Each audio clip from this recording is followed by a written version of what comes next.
Well, good afternoon, Mr. Normington, and I'm grateful for the opportunity to speak here this afternoon. Today, can I just commend you firstly for the work that you're about to embark on? I know it's not easy and it's a hard role, but we do appreciate you being here, especially with the strength of feeling that we have in the community and hopefully what you'll see later on this afternoon.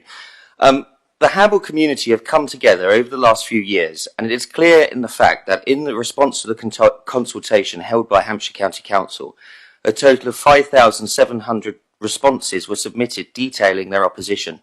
It is my belief and the belief of all elected politicians in the area, and forgive me, I didn't introduce myself, I'm Paul Holmes, Holmes, the Member of Parliament for Hamble Valley.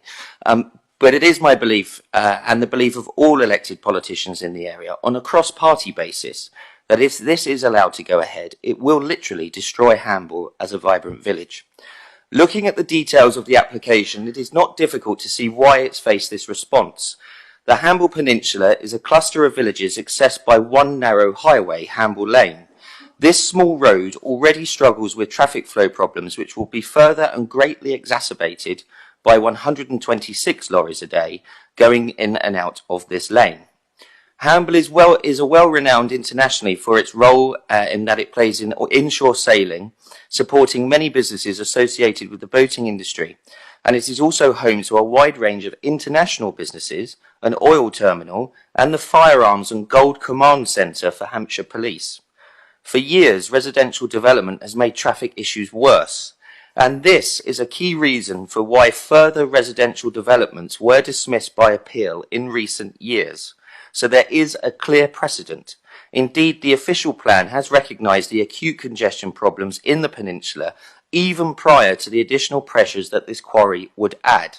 And this has been recognised, as I say, in previous inspectorate reports when residential development was rejected and rejections were upheld.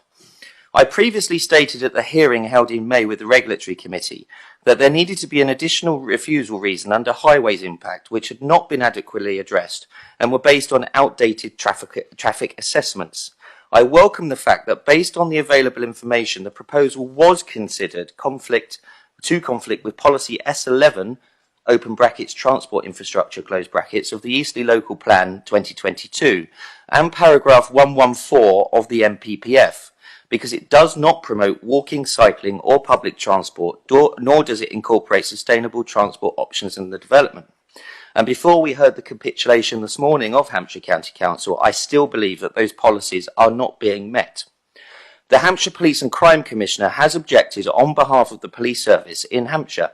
In the recommendations in the report, her specific concern about the ability of the police to respond to emergencies from their Gold Command Centre and to be able to pass two HGV lorries side by side in a traffic jam along many parts of Hamble Lane was not mentioned.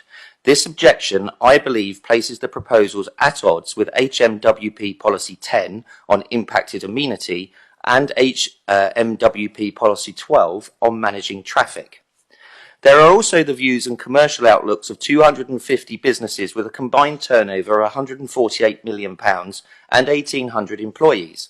CEMEX has failed to undertake any face-to-face consultations or engagement with local businesses, and indeed under NPPF policies in paragraph 85, it clearly states that, quote, planning policies and decisions should help create the conditions in which businesses can invest, expand and adapt. That requirement is not met by this application. School services, businesses and residents would all be impacted by this development, and I want to reiterate that this application will see a quarry dug less than 110 metres from the secondary school and an early learning centre, less than 80 metres from 250 houses, and in some case within 50 metres, and less than 160 metres from a primary school.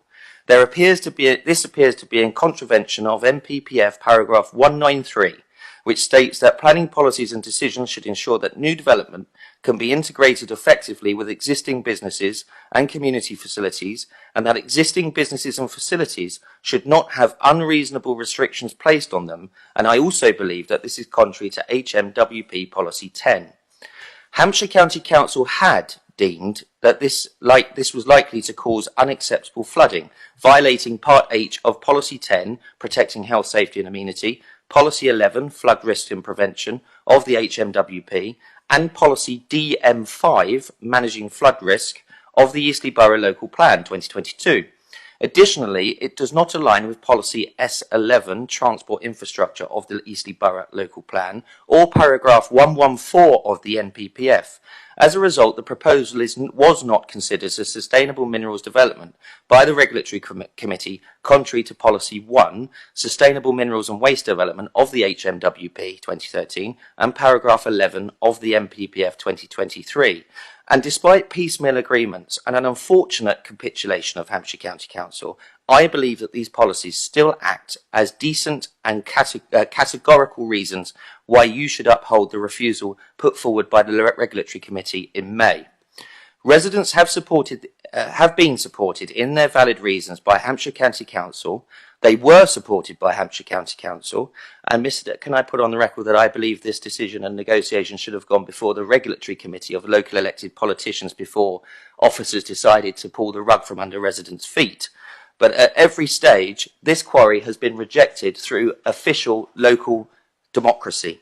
Residents, Mr. Normington, need this to come to an end, and I hope that you will see from the excellent contributions that you will hear from my community this afternoon why this needs to be rejected for the good of the village, its residents and their well-being.